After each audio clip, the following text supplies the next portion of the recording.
David Lefort qui est devant le siège des Républicains. Il m'entend bien? Oui, oui. Oui, oui. Exactement, je vous entends, tout à fait. Parfait. William.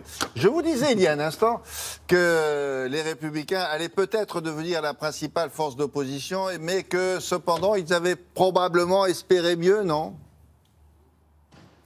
Ah oui, de toute façon, les vocables sont là. On avait décevant, échec. Alors, décevant pour notre famille politique, c'est ce que disait hier Bernard Accoyer, qui est le secrétaire général LR. Échec incontestable pour Bruno Retailleau, qui est le président des sénateurs LR. C'est vrai que 21,56%, certainement que la droite espérait faire beaucoup mieux. En tout cas, voici à l'issue du premier tour le résultat et en pourcentage les voix obtenues par la formation qui avait été portée pour ces législatives par François Baroin. Alors, ça nous donne en projection entre 70 et 110 sièges dans la future Assemblée. C'est moitié moins finalement que l'Assemblée sortante. Alors François Baroin, le sénateur maire de Troyes, invitait dès hier l'ensemble de ses troupes pour cette semaine à se mobiliser et sur le programme, projet contre projet, pour réellement qu'il y ait une pluralité dans la prochaine Assemblée et que sera de Marais qui est promis pour La République En Marche parce que 400 sièges soient quelque peu atténués. Alors c'est vrai que cette semaine, François Baroin va multiplier les déplacements entre 5 et 6 circonscriptions par jour au pas de charge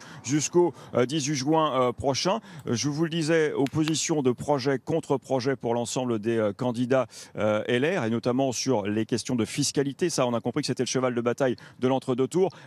François Baroin insistait hier là-dessus en nous promettant finalement quasiment un choc fiscal à l'équivalent de celui qu'on a connu sous François Hollande. Il y a aussi la question des 35 heures qui fait débat. Les 35 heures dont LR veut sortir. Et puis pour le moment, c'est un statu quo en ce qui concerne Emmanuel Macron. Alors c'est vrai que cette pluralité, elle est entre guillemets souhaitée et souhaitable aussi peut-être pour l'Assemblée. C'est ce que rappelait en fait hier Gérard Larcher, le président du Sénat. Il faut que les députés LR et UDI soient en nombre suffisant pour faire vivre l'indispensable démocratie parlementaire. Voici in extenso ce qu'il a déclaré hier. C'est un propos similaire à celui de Valérie Pécresse, la présidente de région, qui elle aussi invitait à un sursaut citoyen pour ce second tour.